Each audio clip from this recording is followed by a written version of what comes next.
Os desafios para corrigir mazelas políticas, sociais e econômicas que derivam do golpe militar há 50 anos. Esse é o tema do debate de hoje, no Melhor e Mais Justo, ao vivo, pelo portal tvt.org.br. Lei da Anistia, Comissão Especial sobre Mortos e Desaparecidos, Comissão da Anistia, mais recentemente, Comissão da Verdade. São exemplos de que esforços dos movimentos sociais trouxeram resultados positivos aos poucos. A gente vai podendo jogar luz nos porões da ditadura para revelar fatos e responsabilizar instituições, órgãos, empresas e indivíduos que violaram ou foram cúmplices na violação dos direitos humanos. Como vocês avaliam o trabalho, esse tipo de trabalho? Mas antes da gente ir para essa pergunta que abre o terceiro bloco, eu queria, que todos nós aqui queríamos, ficamos curiosos de saber o fim da história do trabalho político nas fazendas, né? Como é que vocês faziam? Levavam as máquinas? Essas astúcias do Partido Comunista, né? Porque quando eu saí da União Soviética, eu disse para o meu professor de filosofia, disse para ele: escuta, mas eu vou para o Brasil, eu estou sozinho, chega lá, está todo mundo preso, como é que eu vou fazer? Ele dizia assim: olha, camarada, aonde tiver um só comunista, existe um partido. E hoje eu confirmo que é mesmo, porque se eu for contar a história todinha, vai ser 2 dias. Então a questão da máquina era essa: falou, olha, nós temos que entrar naquela fazenda. E como que a gente vai entrar? Então nós tínhamos um companheiro que tinha uma loja. E essa loja, nós tiramos um salãozinho no fundo e bolamos esse negócio de reformar a máquina. Então tinha lá umas 3, 4 máquinas velhas e a gente ia para lá invernizar a máquina e tal. E a gente pegava uma máquina nova e levava lá na fazenda com um documento, vendeu para o camarada. E conseguia entrar na fazenda, levava a máquina, passava a porteira e deixava o recado lá com aquele camarada e que ele fazia o resto do serviço lá, né? Não era a gente que ia ficar. Isso acontecia de maneira tão interessante, tantas coisas interessantes, que uma vez o Lamarca, da época do Marighella, o Lamarca foi lá para a barragem, né? Foi lá para Araguaia. Inclusive eu discordava daquele movimento guerrilheiro, porque eu estava com a cabeça cheia de filosofia e achava que aquilo estava errado, não ia dar certo no Brasil. Então surgiu uma ideia, apareceu um camarada lá, ele era semi-analfabeto, mas um camarada ativista pra caramba, né? Nós apelidamos dele de Mané das Cobras. Ele tinha as manhas de pegar a cobra. Uhum. E aí começamos a fazer uma propaganda que o Mané das Cobras pegava a cobra e tal. E naquela região ali de Marília, Pompeia, morava em Pompeia, Getulina, Lins, tinha muito criador ali de gado, né? E muita cobra que morde a vaca no pasto, né? A vaca vai pastando e talvez mordia o nariz dela, ela morria. E o fazendeiro contratou aquele Mané das Cobras, ele andava com um saco cheio de cobra, né? Mas a serviço do partido, né? Aquilo durou bastante tempo.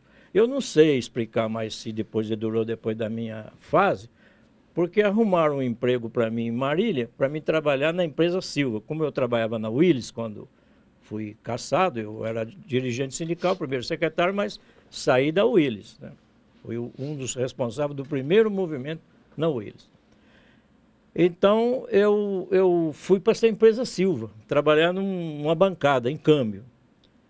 Mas aí um belo dia teve uma batida do Exército e eu estava debaixo de um ônibus, colocando um câmbio, colocando parafuso. E eu vi por baixo assim aquelas botas, aquelas coisas, eu falei, rapaz, a coisa ficou preta aqui, né? Aí subiram para um salãozinho que tinha em cima e eu percebi que era de fato uma batida do Exército. E, inclusive o chefe geral era russo, né? Fugido de lá, russo branco. E quando terminou tudo aquilo ali, que falaram para mim que o Exército estava ali caçando comunistas, porque Marília tinha muito isso na ferrovia, né? A ferroviária era um partido forte, né? Então eu saí debaixo do ônibus e tinham tirado uma carteira nova para mim, por estar no departamento pessoal, porque eu não podia entrar com a minha carteira que eu estava aqui na Willis, carteira, né, profissional, famosa, né? De trabalho. Então eu nem fui buscar a carteira. Foi aí, nesse ponto, que eu fui embora, saí fugido, peguei uma carona de um caminhão e fui para uma cidadezinha ali perto, né, Campos Novos, e fui para o sítio onde morava meu pai, e cheguei no sítio. E ficou lá até a abertura. Fui dizer para ele que eu não ia correr mais. Aí teve muita coisa que eu fiz aí, né? Não sei se vale a pena a gente contar, né? Mas... Talvez hoje não dê tempo, porque eu ainda queria ouvi-los sobre essa questão das comissões, Comissão da Verdade, da Anistia, depois atualmente das Comissões da Verdade, comissões, estou falando plural, porque a gente tem a Comissão Nacional, mas tem comissões estaduais, tem um conjunto que hoje está aí, de comissões. Quer dizer, fazer essa análise, esse resgate, abrir os arquivos, a memória da ditadura, é importante, Espinosa? Eu acho imprescindível. O contrário da verdade é a mentira, tá certo? Quem é contra a Comissão da Verdade é a favor da mentira, é a favor da ocultação. E eu acho que é imprescindível, não só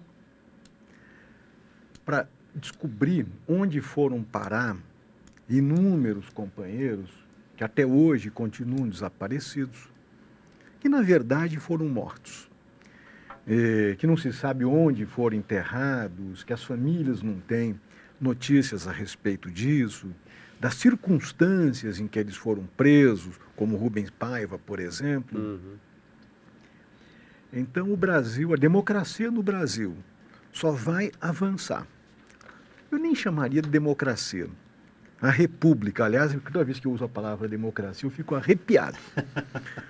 Onde tem Estado, não pode ter democracia. Ou é Estado ou democracia, tá certo? Democracia é outra coisa. É enfim, é um argumento ideológico para legitimar o Estado. Mas enquanto não se apurar esses fatos, enquanto não se apurar exatamente quem foram os responsáveis pelo golpe, como o golpe foi dado, os seus apoiadores, enquanto tudo isso não estiver claro, o país não vai estar armado contra outros golpes. Até pode parecer um delírio você dizer, bom, pode haver um outro golpe no Brasil? Se o Brasil não esclarecer tudo, pode. Pode. Porque o tempo é longo. Pode ser daqui a 10 anos, daqui a 15, daqui a 20, daqui a 100. Nós não podemos deixar essa herança para os nossos filhos, para os nossos netos, para os nossos bisnetos.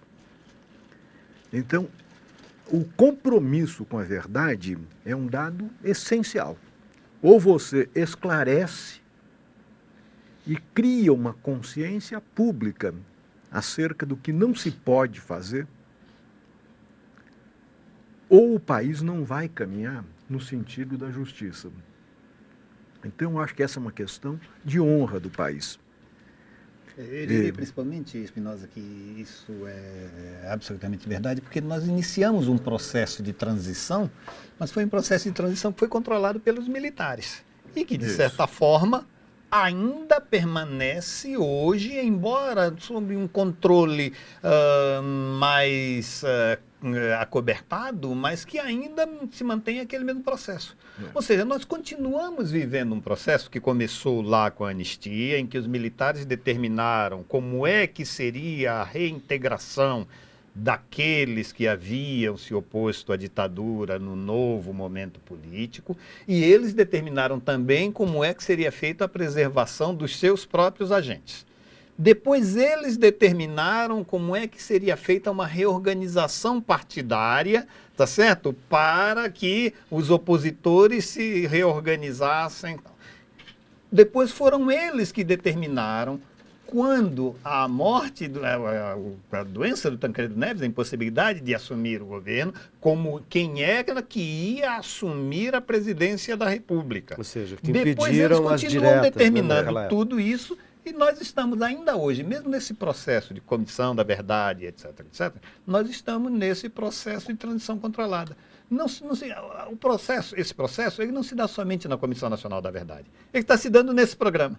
Claro. Tá certo? Nós estamos construindo verdade também aqui hoje, tá certo? Isso está se dando nas universidades, está se dando nas marchas. Ifon, deixa eu aproveitar na tua resposta, sem te interromper, você retoma, porque o Wilson Machado Júnior, de Duque de Caxias, no Rio de Janeiro, pergunta uma coisa, vai na direção do que você está dizendo, eu queria que você aproveitasse para responder a ele. Ele diz, qual o posicionamento que os senhores acham que os partidos devam ter nesse ano de 2014, que ele diz aqui, descomemora os 50 anos do golpe militar de 64.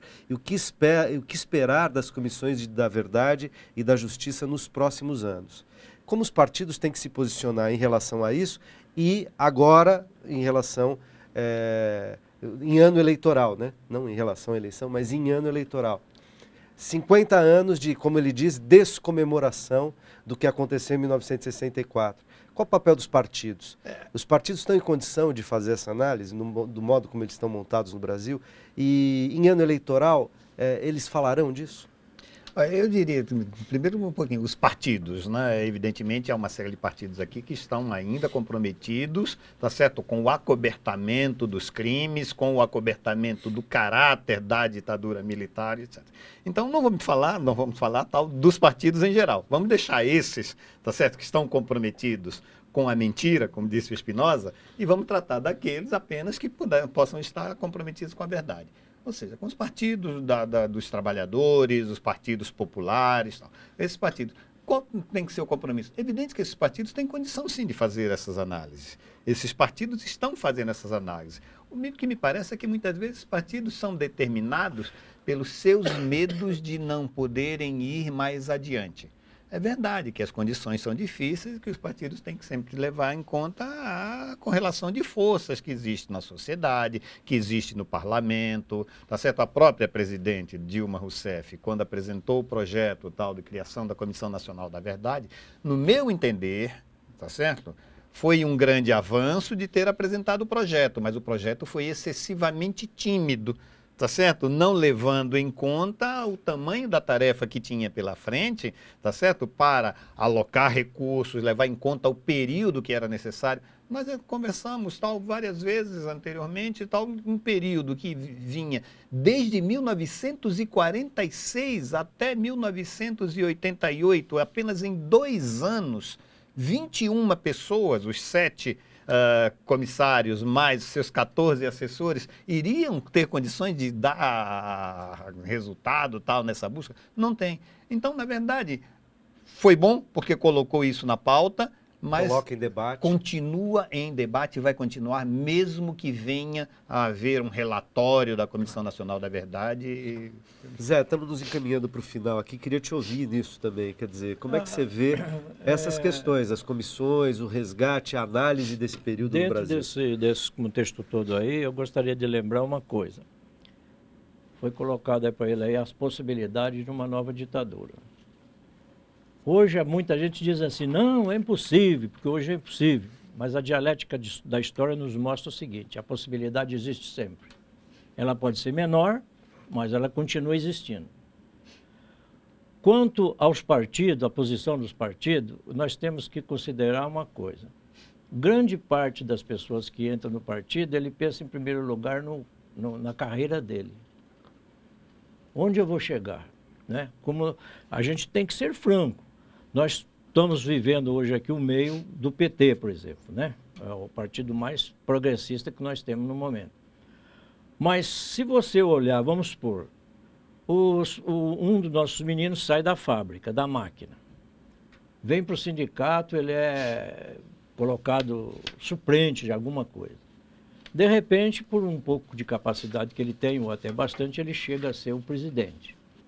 Do presidente, ele já vai procurar um outro caminho político, vai chegar a ser o vereador, como nós temos tanto. Vereador, prefeito, quer ser deputado, prefeito. etc. Então, aí entra o tal do carreirismo.